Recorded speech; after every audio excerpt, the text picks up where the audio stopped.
صلی اللہ تعالی علیہ وآلہ وسلم کی ذات اقدس پر ہدیہ درود و سلام نذرانہ عقیدت نہایت عاجزی سے محبت سے عرض کرنے کے بعد نہایت ہی مکرم محترم میرے بزرگوں، دوستوں اور سنی غیور مسلمان بھائیوں، اللہ تعالیٰ کے فضل اور اس کی توفیق سے آج جمعۃ المبارک کی ان بابرکت ساعتوں میں آپ کو اور مجھے اس جامع مسجد کے اندر عصمت قرآن اور ہماری ذمہ داریاں اس حوالے سے گفتگو کرنے اور سننے کے لیے ہم سب یہاں حاضر اور موجود ہیں۔ اللہ تعالی ہم سب کو ہمیشہ حق سچ بولنے اور حق کی اتباع کرنے کی توفیق نصیب فرمائے۔ قرآن مجید فرقان حمید کی حقیقتوں کو سمجھنے اور ان کے مطابق اپنی زندگیاں گزارنے کی مولا ہم سب کو توفیق رفیق نصیب فرمائے۔ عزیزان محتشم سامعین کرام، اس چیز میں کسی چیز کا کوئی بالکل بھی شک نہیں کہ قرآن ہمارے اسلام کی حقانیت پر واضح دلیل اور اللہ تعالیٰ کی عظیم ایک صفت ہے۔ اللہ تعالیٰ کا کلام ہے، ہمارے پیارے نبی محبوب نبی علیہ الصلوۃ والسلام کا یہ عظیم معجزہ ہے، اور انشاءاللہ تعالی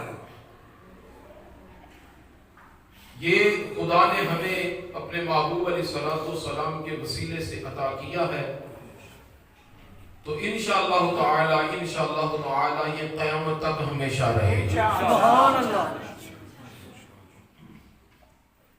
یہ میرے مصطفیٰ کریم علیہ الصلوۃ والسلام کی نبوت کی دلیل اور حضور علیہ الصلوۃ والسلام کا ایک ختم نبوت کا عظیم معجزہ ہے۔ یہ قرآن جب سے تشریف لایا ہے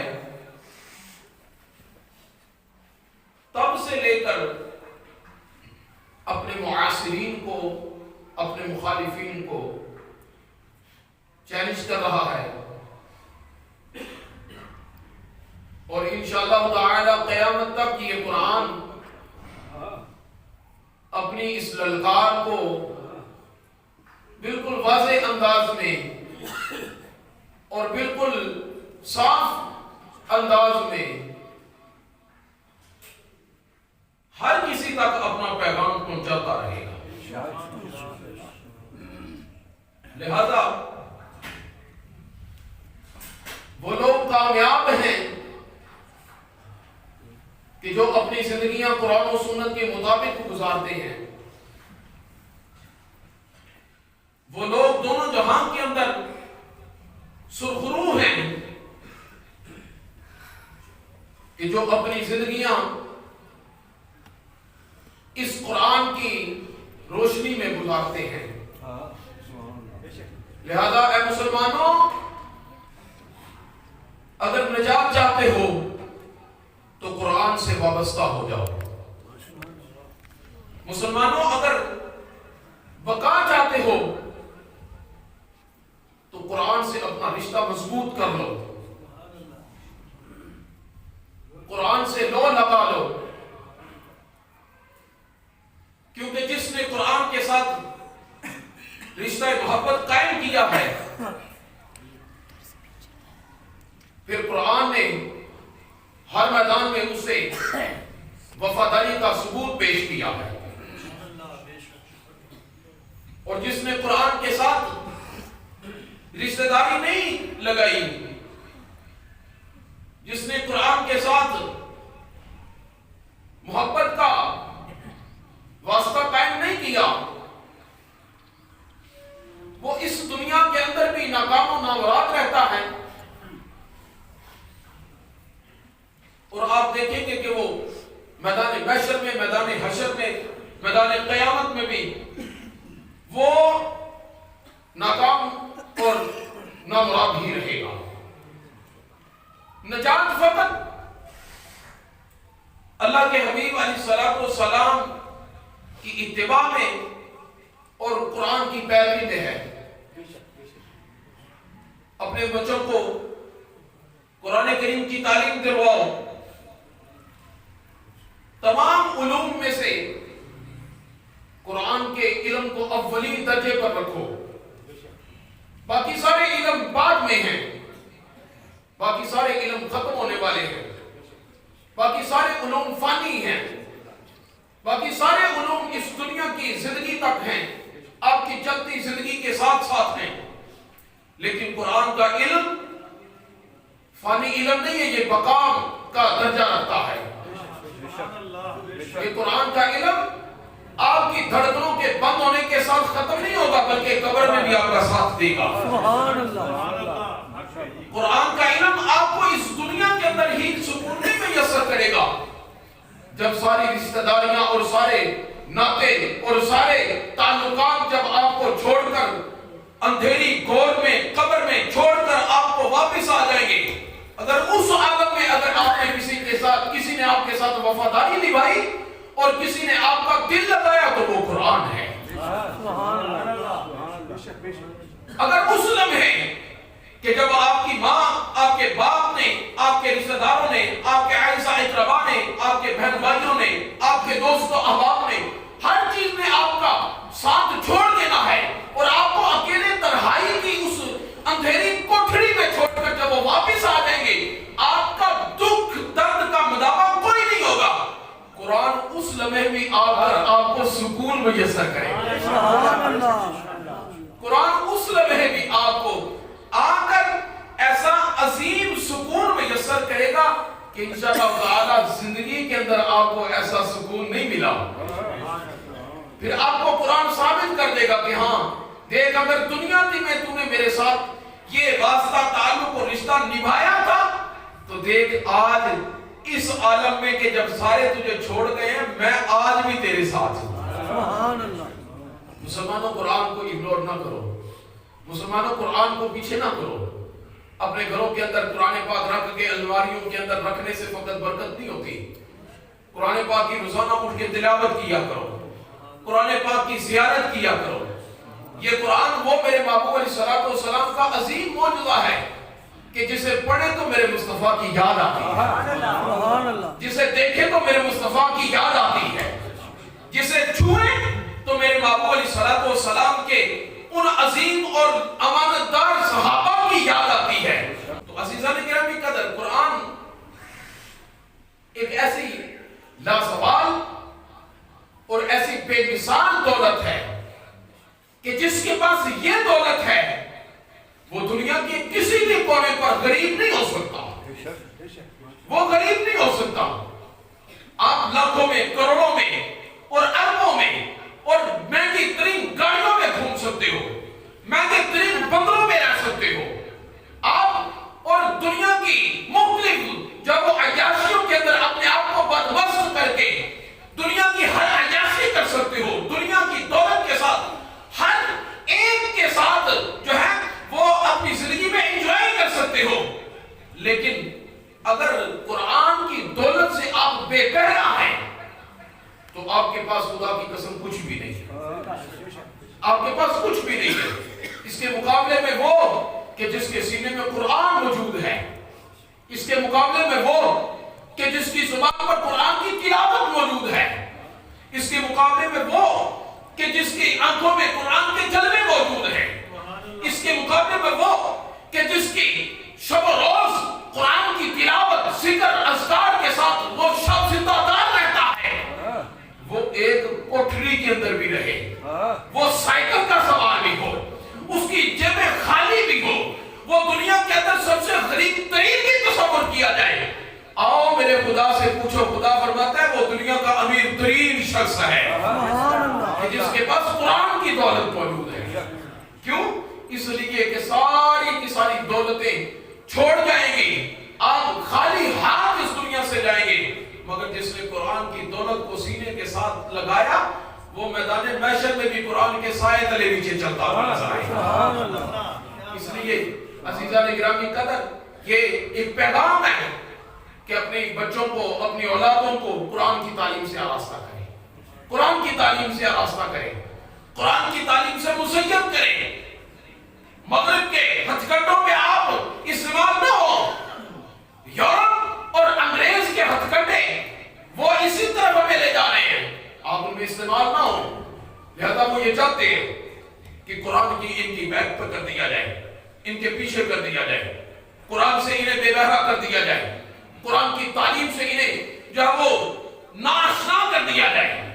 لہذا مسلمانوں کامیاب وہ ہے کہ جس نے اللہ اور اللہ کے رسول صلی اللہ علیہ وسلم کے ساتھ پکی یاری پکی دوستی لگائی ہے۔ سبحان اللہ۔ تو قرآن تو شروع سے لے کر اپنے مخالفوں کو چیلنج کر رہا ہے اور قیامت تک کرتا رہے گا۔ اللہ تعالیٰ قرآن مجید کے اندر ارشاد فرماتا ہے وَإِن كُنتُمْ فِي رَيْبٍ مِّمَّا نَزَّلْنَا عَلَىٰ عَبْدِنَا فَأْتُوا بِسُورَةٍ۔ اگر تمہیں اس قرآن کے بارے میں کوئی شک ہے، اللہ تعالیٰ فرماتا ہے اگر تمہیں اس قرآن کے بارے میں کوئی شک ہے تو آؤ اس قرآن کے مقابلے میں اس قرآن کے مقابلے میں کوئی ایک سورت ہی لے کر آؤ، اس قرآن کے مقابلے میں فَأْتُوا بِسُورَةٍ، ایک سورت لے کر آؤ۔ اور بھئی 1500 سال کا عرصہ گزر جانے کے بعد بھی قرآن کا چیلنج آج بھی موجود ہے۔ قرآن کہتا ہے اگر تمہیں میری حقانیت پر کوئی، تمہارے دل داغدار ہو چکے ہیں، تمہاری آنکھیں میری حقانیت کو دیکھنے سے غبار آلود ہو چکی ہیں، تو آؤ میرے مقابلے میں، آؤ میری حقانیت کو دیکھ کر۔ اگر تمہیں شک ہے تو آؤ، ایک طرف میں ہوں، ایک طرف یہ 6666 قرآنی مجموعہ اور یہ آیتوں کا پورا ایک مجموعہ ہے، قرآن خدا کا ایک اصل نسخہ ہے۔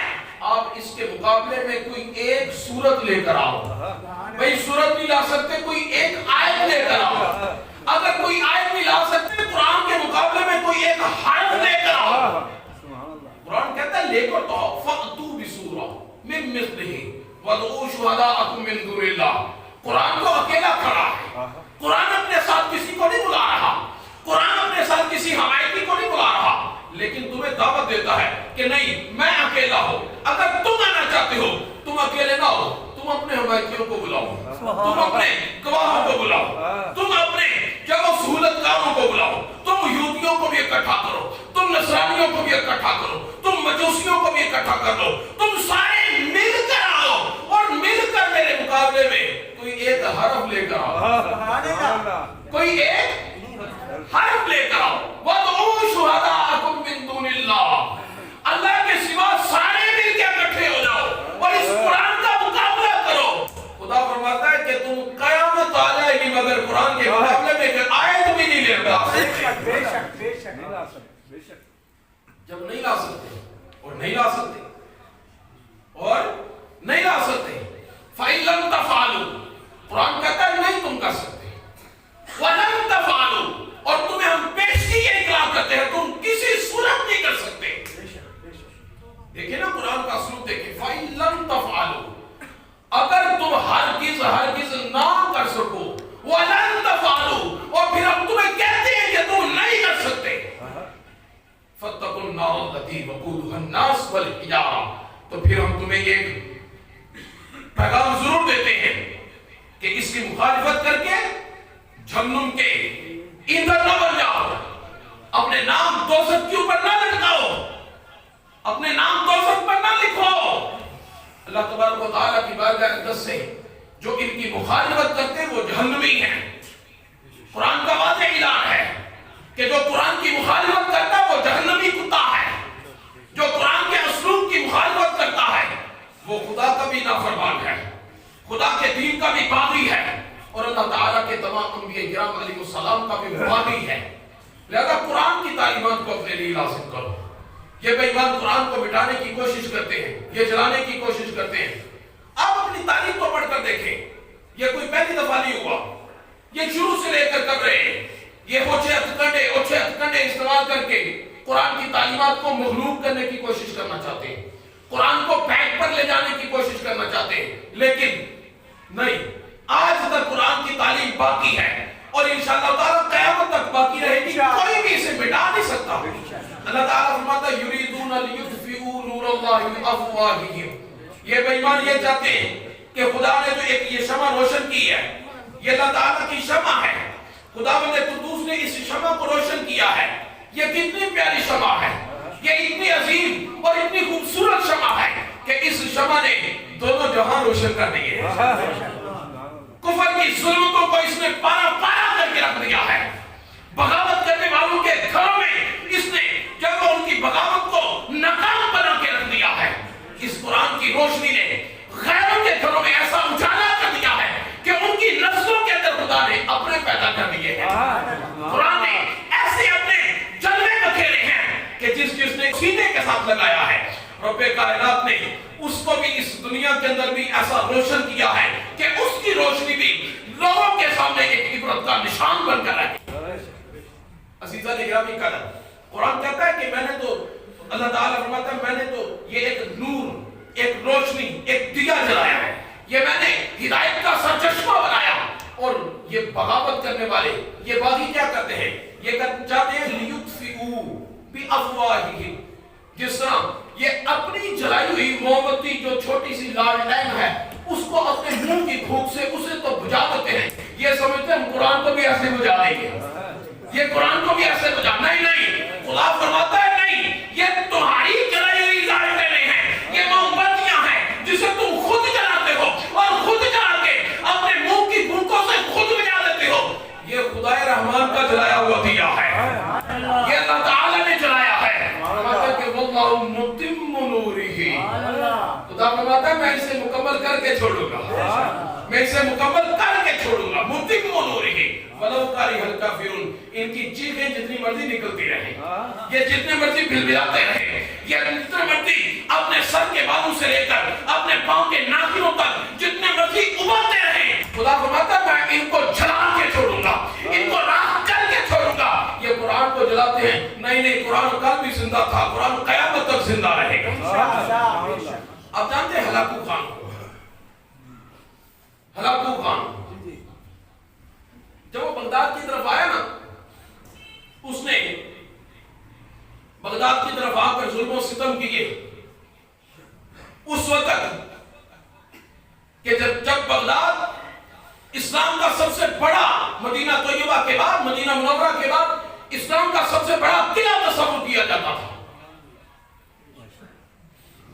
ہلاکو خان نے بغداد میں آ کر بغداد کے اندر ہلاکتیں کی، سینکڑوں کی تعداد میں علماء کو گرفتار کر کے اس نے سولی چڑھایا، حفاظ کو مار دیا گیا، قرآن حضرات کو چن چن کر ان کے ساتھ اڑائے گئے، اور قرآن کے نسخوں کے ڈھیر لگا کے اس نے ان ڈھیروں کو آگ لگا دی، اور علماء، محدثین، فقہاء، صوفیاء جس مقام پر جہاں نظر آتے تھے ان کی قبریں اڑا کر ان کی کھوپڑیوں کے مینار کھڑے کیا کرتا تھا، اور ان پر بیٹھ کر وہ فخر سے جب وہ شراب نوشی کرتا، غبارے کرتا اور آوازیں بلند کرتا اور لوگوں کے سامنے یہ صدائے بلند کرتا کہ میں نے اسلام کو مٹا دیا ہے، میں نے قرآن کو مٹا دیا ہے۔ ایسے ہی اس نے ایک مرتبہ بغداد کے اندر ایسا کیا کہ صوفیاء، علماء، محدثین، مفکرین اور جس قدر علماء تھے ان سب علماء کو اس نے کیا کیا؟ تیس نیس کر کے رکھ دیا۔ جب یہ بغداد کی طرف آ رہا تھا، اگر آپ اس کی تاریخ پڑھیں اور بچوں کو اپنی جب یہ ماضی کی تاریخ پڑھائیں انہیں، تاکہ انہیں پتہ چلے ہمارے اسلاف کیسے تھے اور جو فاسق و فاجر گزرے ہیں وہ کیسے تھے۔ جب وہ بغداد کی طرف آ رہا تھا تو علاؤالدین خوارزم اس کا مقابلہ کرنے کے لیے جب وہ نکلا تو علاؤالدین خوارزم کی فوج بھی ایک کثیر التعداد فوج تھی۔ اس نے جب ہلاکو خان کا مقابلہ کرنے کے لیے اپنی فوج لے کر نکلا تو ابھی سامنے نہیں آیا تھا، تو علاؤالدین خوارزم نے جب وہ اس کو دیکھا تو دیکھ کر علاؤالدین خوارزم پلٹنے لگا، اپنے قدموں پر واپس پلٹنے لگا. فوجیوں نے کہا کہ قبلہ واپس پلٹ رہے ہیں، ہلاکو خان بغداد کی طرف آ رہا ہے. آپ نے کہا نہیں، میں اس کا مقابلہ نہیں کروں گا، میں اس کا مقابلہ نہیں کروں گا. قبلہ کیوں مقابلہ نہیں کریں گے؟ وہ اگر بغداد کے اندر داخل ہو گیا تو بغداد کی اینٹ سے اینٹ پہ جا کے رکھ دے گا. اور آپ کو پتا اس کا کہ وہ ایک انسانی ایک وحشی طریقہ ہے، جس طرح جاتا ہے جو ہے وہ ایسی بربادی اڑا دیتا ہے کہ آپ اس کا مقابلہ کیوں نہیں کریں گے؟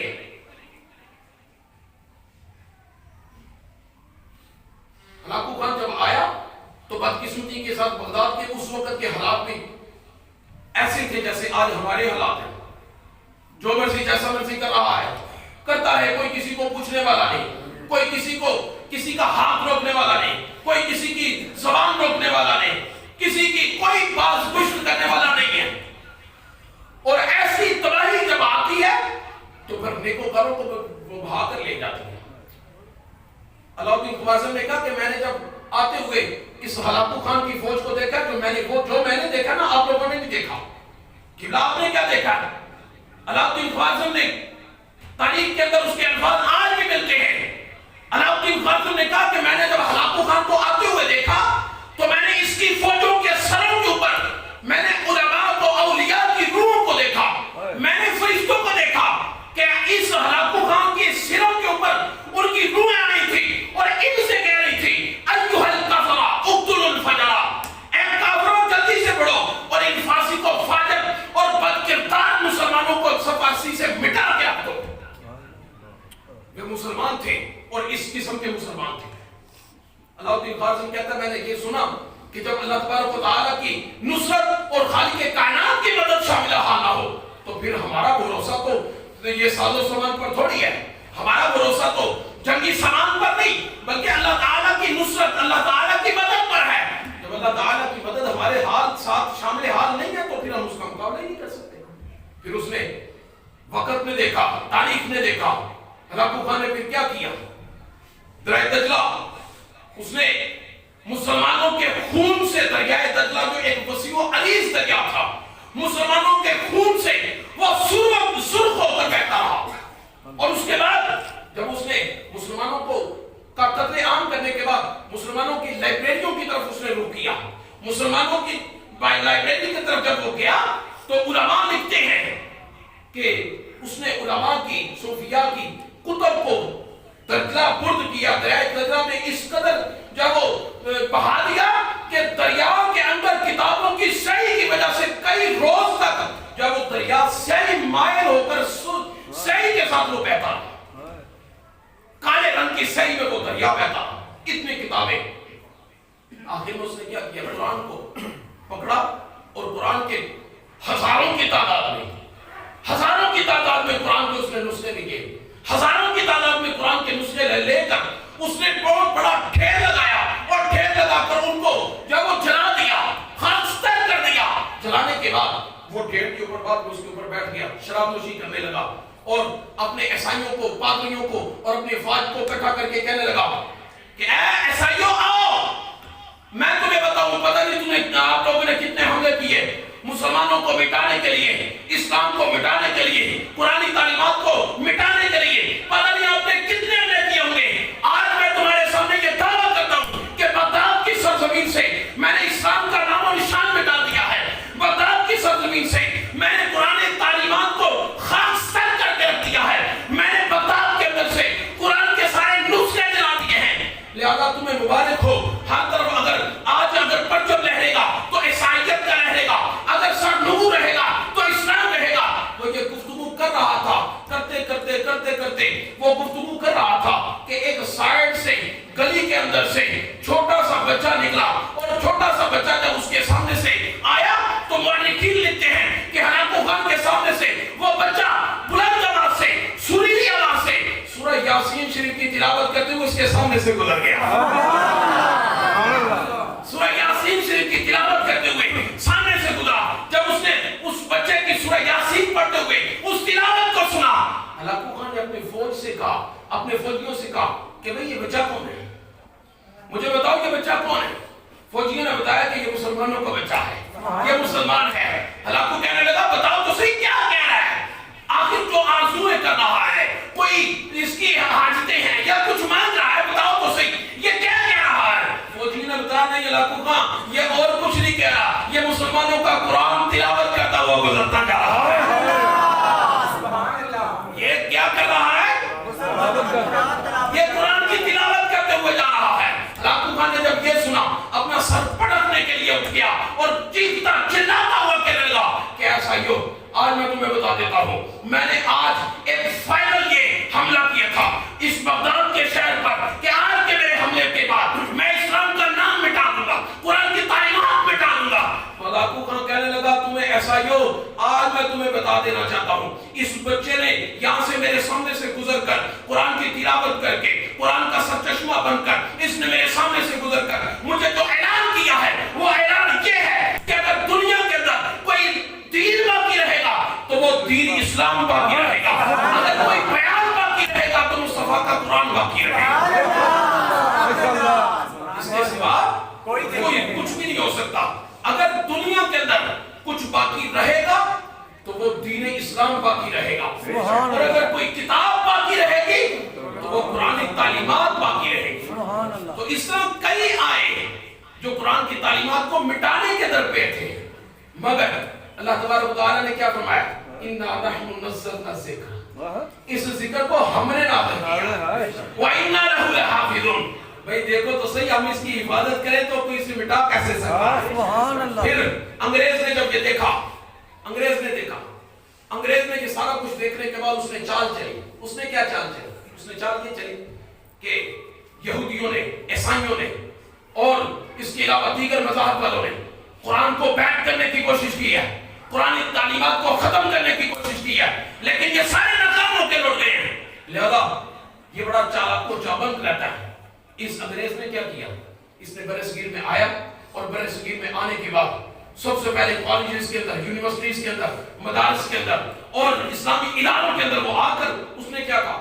اس نے کہا جو سائنس پڑھائیں گے ان کی 25,000 تنخواہ، جو کیمسٹری پڑھائیں گے ان کی 25,000 تنخواہ، جو فزکس کا آ کے لیکچر دیں گے ان کی اتنی تنخواہ، دیگر جو علوم پڑھائیں گے، فنون پڑھائیں گے، جو دوسرا دنیا کے جو علوم پڑھائیں گے ان کی اتنی تنخواہ، لیکن جو قرآن پڑھائے گا اس نے کہا اس کی 250 روپے تنخواہ، اس کی کتنی؟ 250۔ اور جو سائنس کا پڑھائے گا اس کی 25,000، جس نے کیمسٹری پڑھائی اس کی 25,000، اور جو قرآن کی تعلیم دے گا اسے 250۔ کیا آج بھی ایسا نہیں ہے؟ ہمیں اس نے اپنے اس بہکاوے کے اندر، دھوکے کے اندر شامل نہیں کر لیا۔ ہم نام کے مسلمان رہ رہے ہیں، ہم اپنے گھروں کے اندر بھی قرآن کی تعلیمات کو اجاگر کرنے کی کوشش کریں تو بھئی جب سب سے پہلے یہ کلچر ختم کریں۔ قرآن کی تعلیم وہ ہے جو آپ کو میدان محشر بلکہ جنت تک ساتھ لے کر جائے گی۔ مجھے بتائیں یہ سائنس آپ کے ساتھ کب تک چلے گی؟ دنیا تک۔ یہ کیمسٹری آپ کے ساتھ کب تک چلے گی؟ دنیا تک۔ یہ دنیا کے دیگر علوم فنون آپ کے ساتھ کب تک چلے گی؟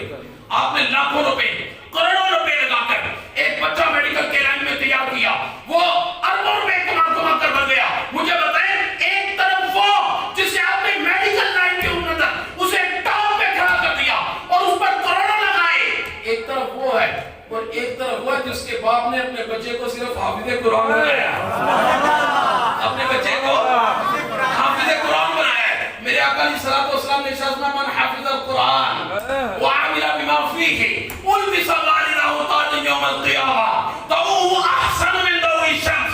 میرے باپ علیہ الصلوۃ والسلام نے فرمایا یہ کروڑوں لگا کر، اربوں لگا کر یہ خرچہ کر کے اپنے بچوں کو لندن بھیجتے ہیں، اپنے بچوں کو یورپ میں بھیجتے ہیں، کیا کرے گا؟ دنیا کما کے آئے گا، دنیا کے اندر نام پیدا کرے گا۔ لیکن یہ کروڑوں لگا کر، لاکھوں لگا کر آپ کا سرمایہ خرچ کرنے کے برابر کرنے کے بعد بھی آپ کے لیے زیرو ہے، آپ کے لیے آپ کے لیے آپ کے لیے زیرو ہے۔ مگر ایک وہ حافظ قرآن جس نے اپنے بچے کو بنایا، اس نے کروڑوں نہیں لگائی، اس نے لاکھوں نہیں لگائی، بھئی اس نے ہزاروں بھی نہیں لگائے۔ میں نے کہا حافظ اللہ ہزاروں تو اپنی جیب میں رکھے، اس نے سینکڑوں بھی نہیں لگائے۔ مسجد کے قاری صاحب اسے فری کہتے ہیں، بھئی آ تجھے قرآن پڑھاؤں، فری کہتے ہیں تجھے قرآن پڑھاؤں، اور گھر میں کیمسٹری کا جو لیکچرار آتا ہے وہ نخرے کرتا ہے، نہیں 10,000 کا ایک لیکچر دوں گا، تو پھر کے منتیں کرتے ہیں سر ایک مرتبہ سر ایک سر وہ جس سر کو تو نے دیکھتے دیکھتے اپنے سر پہ اس قدر بٹھا لیا کہ وہ تجھے ایک تنے کا فائدہ نہیں دے سکتا. یہ حافظ قرآن جو تجھے قبر کی دیواروں میں بھی ساتھ لے کر جائے. اس لیے عزیزان گرامی قدر قرآن کی تعلیم کو پہچانے اور اس کی قدر کریں. اگرچہ دنیا کے اندر غریب ہے, اگرچہ دنیا کے اندر ہم کہتے ہیں کہ نہیں اسے مولوی بنا دیا, کھائے گا کہاں سے؟ ایسا ہی ہے نا, اسی طرح بتائیں, اسی طرح دیکھیں ہم آپس میں بیٹھے اس پر اگر ہم آپس میں گفتگو نہیں کریں گے تو کون کرے گا؟ ہم اپنے بچوں کو قرآن کی طرف تعلیم کی طرف نہیں لے کر آتے. کیوں نہیں لے کر آتے؟ ہم کہتے ہیں نہیں یہ میڈیکل لائن میں جائے گا, ڈاکٹر بنے گا, اچھی کمائی کرے گا. اگر یہ انجینئر بن جائے گا اور اچھا ایک جو وہ آرکیٹیکچر بن جائے گا اور اچھی کمائی کرے گا, دنیا سہولت کے ساتھ گزارے گا. اور اگر اسے مولوی بنا دیا, کمائے گا کہاں سے؟ کھائے گا کہاں سے؟ کھائے گا کہاں سے؟ میرے پاس ذخیرہ قرآن و سنت کا موجود ہے لیکن اس طرف نہیں جاتا. صرف ایک اس مسجد کے پورے نمازیوں سے آپ ماشاءاللہ باشعور بھی ہیں, باصلاحیت بھی ہیں اور معاشرے کے اندر آپ کی نظر بھی ہے. آپ کو پتہ ہے اس وقت اگر ہم اس جامع مسجد میں بیٹھے تو ہماری ملک کی سطح پر حالات کیسے ہیں. آپ اس قدر باصلاحیت ہیں اور جس کو اس قدر پتہ ہے کہ اگر لاہور کے اندر بیٹھتے ہوئے یورپ کے اندر ڈالر کا ریٹ کیا ہے تو آپ کو اتنا بھی نہ ہونا چاہیے. مجھے فقط یہ بتائیں کہ آج تک آپ نے کسی مولوی کو دیکھا ہو کہ وہ بھوک کی وجہ سے خودکشی کر کے مر گیا ہو؟ آج تک آپ نے کسی حافظ قرآن کو دیکھا ہو کہ اس کے گھر والے اس کو بھوکے پیاس کی وجہ سے اسے گھر سے نکالتے ہو؟ لیکن میں بتاؤں وکلا کو میں نے دیکھا ہے. آپ نے دیکھا کہ نہیں دیکھا؟ آپ اپنی اخبارات اٹھا کر دیکھیں. ججوں کو میں نے روزگاری کے تانے دیتے ہوئے دیکھا ہے. میں نے ٹیچروں کو روڈوں کے اوپر اسٹرائک کرتے ہوئے, احتجاج کرتے ہوئے میں نے دیکھا ہے. کیا کہ ہماری سیلریاں نہیں ہیں, ہماری تنخواہیں نہیں بڑھائیں گی, ہمارے ساتھ یہ معاملات ہیں, ہمارے ساتھ یہ معاملات ہیں. اے حافظ قرآن تجھے مبارک ہو کہ آج میرے مصطفیٰ نے تیری اس قدر عزت بڑھائی کہ آج تک مجھے بتائیں کسی مولوی نے باہر نکل کر کہا کہ میری تنخواہ نہیں بڑھی لہذا میں احتجاج کرتا ہوں, آج میں جنازہ نہیں پڑھاؤں گا اس لیے کہ میری تنخواہ کم ہے. نہیں نہیں, یہی وہ قرآن کے وارث ہے جو آپ کو کہہ رہے ہیں کہ غیروں کے ہتھ کنڈوں میں استعمال نہ ہو. بھائی غیروں کے ہتھ کنڈوں میں استعمال نہ ہو. غیر آپ کو چاہتے ہیں کہ آپ کو سیر کر دیں. مولوی اور حضور علیہ الصلوۃ والسلام کے دین کا وارث چاہتا ہے کہ ہم آپ کے سر کو سر بلند کر دیں. اللہ تعالیٰ ہم سب کو عمل کی توفیق نصیب فرمائے.